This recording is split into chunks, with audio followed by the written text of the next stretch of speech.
chez toi. Avoir une femme est une responsabilité. Avoir un mari est une charge.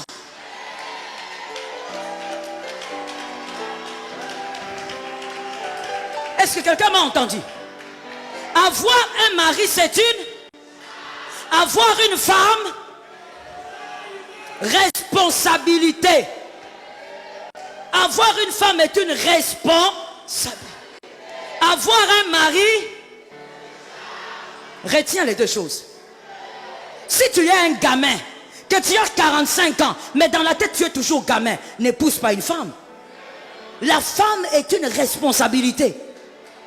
C'est-à-dire, deux fois, elle monte, elle descend, mais tu dois avoir la maîtrise d'un leader. Tu dois savoir comment la maîtriser. C'est une responsabilité. Avoir un mari, c'est une charge. C'est lourd. C'est lourd. C'est plus lourd que l'alliance qu'on met au doigt. Ça pèse. À des moments, vous allez parler. Vous dites, non, non, non, ne faisons pas ceci. Parce que cet argent ne va pas suffire. Il te dit, oui, oui, oui, tu as raison, chérie. Oh là là, heureusement que tu es ma femme. Tu restes calme. 2 jours après, où est l'argent, chérie? Hein? Chérie, l'argent qu'on avait dit qu'on va garder. Ah! L'argent là? Bon, j'avais un problème urgent. L'argent est parti. Charge. Tu es obligé de supporter ça. Même si cette erreur-là va engloutir toute la famille, tu es obligé de supporter. Si toi tu es jeune sœur, tu n'as pas des épaules costauds pour porter la charge, reste encore célibataire. Au lieu de commencer à dire aux gens, je connais des garçons comme ça, ils appellent, papa Leki, viens chercher ta fille ici. Si c'était moi le papa Leki, j'allais dire, reste avec ta femme là-bas. Avant de se marier, il faut réfléchir. Et il faut savoir qu'il y a charge et responsabilité. Que l'Éternel nous fasse grâce. Lorsqu'on est orgueilleux, troisièmement, l'orgueilleux dans le couple va imposer très souvent un mauvais climat. Va imposer une mauvaise atmosphère. On n'est jamais dans la joie. Un couple est un lieu de joie. Ça tombe sur toi, Moïse.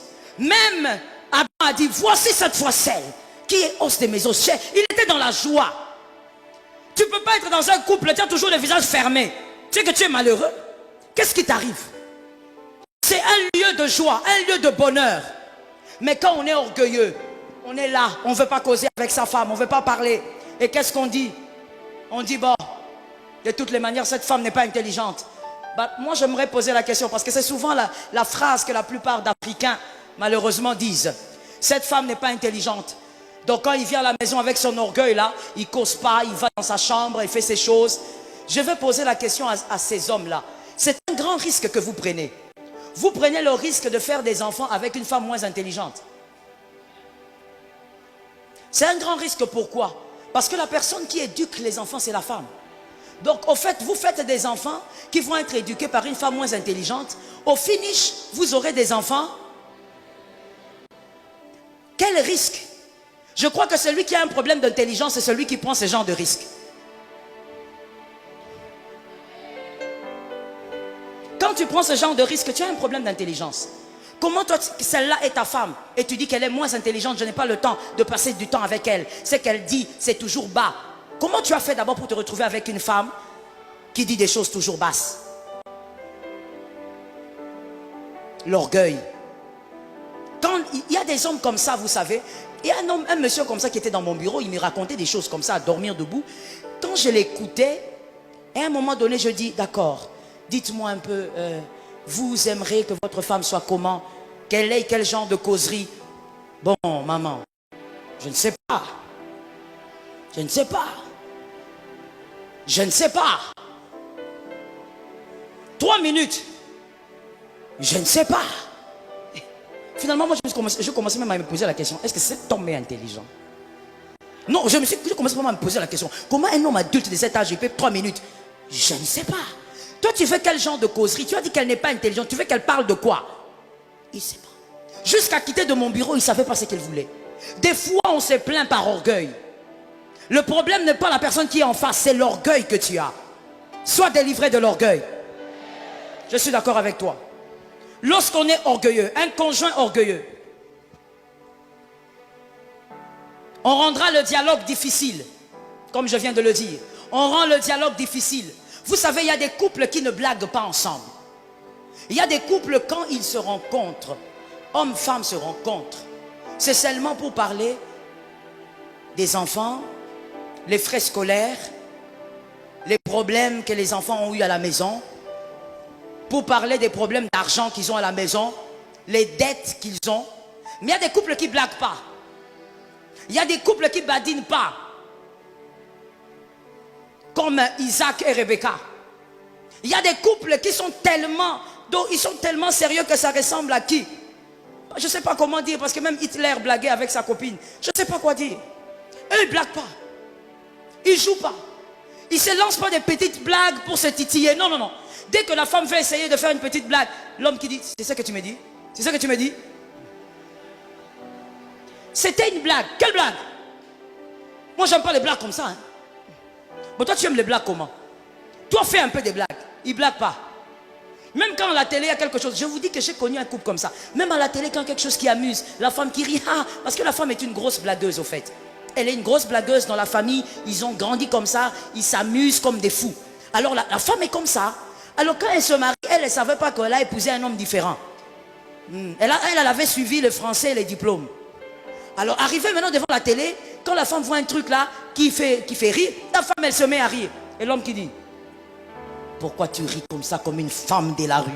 Hein? Tu ris. Il rit comme une femme de la rue, ça veut dire quoi? Une femme de la rue, d'abord, c'est qui?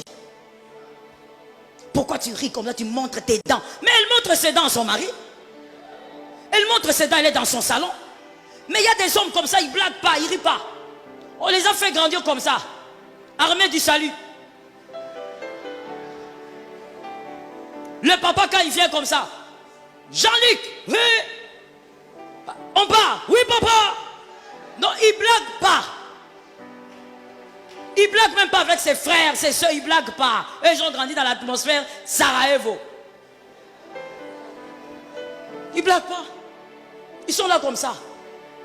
Donc la femme se sent crispée. Des fois la femme qui me dit, maman, je ne sais pas comment faire. Moi je me sens crispée, je me sens étouffée. J'ai envie de lui dire, maman, il fallait bien choisir. Mais elle est déjà mariée. Il y a des hommes comme ça, il est tellement orgueilleux. J'insiste sur les hommes, je sais de quoi je parle. Il est tellement orgueilleux que lui, il ne peut pas blaguer avec sa femme. Il a l'impression que sa femme, c'est la petite sœur de sa petite sœur. Voilà pourquoi personnellement, je peux parler? Personnellement, moi, je n'aime pas les femmes qui appellent leur mari Yaya.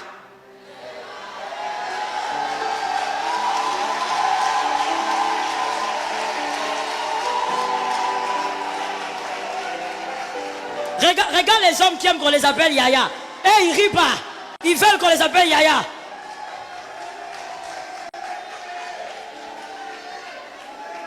Tu viens là. Non, moi je ne comprends pas ça. Et d'ailleurs, je passe directement les messages à mes fils qui sont là. Hein. Moi je ne comprends pas quand votre femme, elle me parle de vous, ou bien le mari me parle de sa femme. Ce sont mes fils spirituels, mais il me dit, madame a dit. Ça veut dire quoi? Elle est madame pour toi. Quand tu veux la présenter peut-être à quelqu'un, voici madame. Mais je rentre d'abord à Yaya. Moi, je ne sais pas. Une fois, j'ai posé la question à une dame. Elle a parlé. Et puis, à un moment donné, je me suis dit, bon, peut-être c'est un problème de culture. Mais même quand je vais dans la culture, bien aimé, il y a des choses, quand ce n'est pas bon, ce n'est pas bon. Ta femme, elle n'est pas ta petite soeur. Bon, tu l'appelles Yaya, pourquoi? Voilà pourquoi ton mari est orgueilleux. Et quand tu fais des choses, il a l'impression que c'est sa petite soeur qui joue avec lui. C'est pas ton Yaya.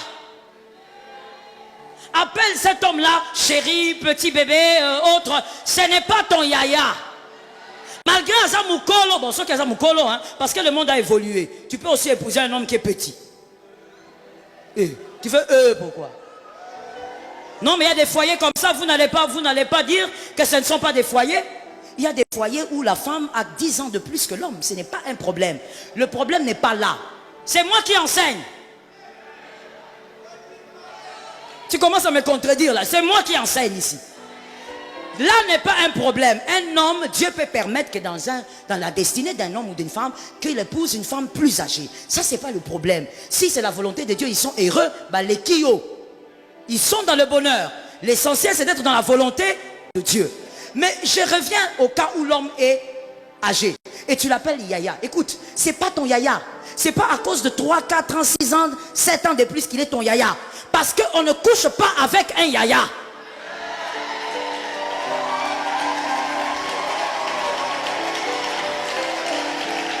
Tu me regardes comme ça, pourquoi? C'est vrai ou c'est faux? Si tu commences à attraper les yayas, c'est l'inceste. Bon, je pose la question, parce que je vois les femmes là sont là. Je pose la question à ces femmes là. Maintenant c'est ton yaya. Viens ici que je prie pour toi, tu commets l'inceste. Ce sont certaines phrases, des phrases qu'on minimise. Mais je veux que vous sachiez une chose. C'est que vous avez l'habitude d'écouter vos influences. Lorsque tout le temps tu dis des phrases comme ça, or, dans une certaine culture, ça veut dire grand. Et dans le grand là, on voit un certain respect dû au grand frère. Voilà pourquoi des fois ton mari va tomber dans l'orgueil. Ou quand tu veux jouer avec lui comme ton mari, il va te rappeler avec ses actions qu'il est. C'est pas pour rien que dans le mariage, il faut pimenter avec des petits mots gentils. Pour rappeler à cet homme que tu es mon bébé à moi. Tu es mon chéri à moi. D'ailleurs, chéri, c'est un vieux nom. Les couples qui s'appellent chéri, ici, changé. C'est trop vieux. L'époque de Nebuchadnezzar. Il faut trouver d'autres petits noms mignons.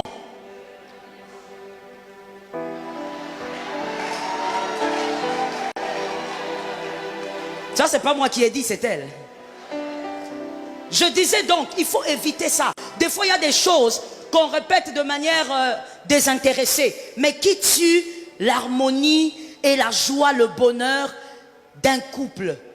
À des moments où on peut dialoguer, à des moments où il faut blaguer, à des moments où il faut jouer, il faut même rouler à terre avec ta femme. Tu ne peux pas le faire, tu es trop yaya. Tu es tellement yaya que... Et puis tu dis même à ta femme, je sais que quand je parle à des gens ici, je sens dans mon esprit qu'ils sont là. Tu dis même à ta femme, ah, laisse les choses comme ça comme des petits enfants.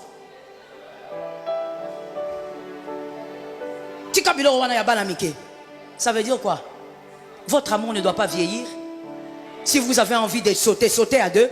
Tenez-vous les mains comme ça, commencez à sauter. Si vous avez envie de vous rouler à terre, roulez-vous à terre. C'est quoi le problème? Et d'ailleurs, si vous avez des enfants, faites-les devant les enfants. Vous aurez des enfants qui vont grandir sans blessure. Aujourd'hui, nos bureaux sont remplis de jeunes gens.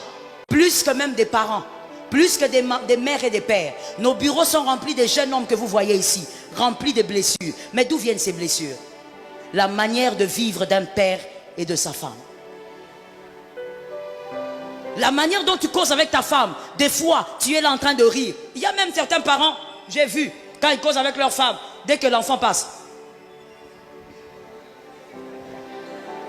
Donc directement, l'homme, il ferme le visage, il renfonce le visage, comme si il faut, la bonne éducation, c'est de montrer à l'enfant que nous ne rions pas.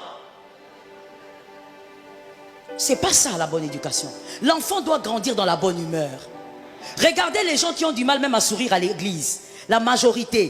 Vous êtes sur Jésus sur ta vie.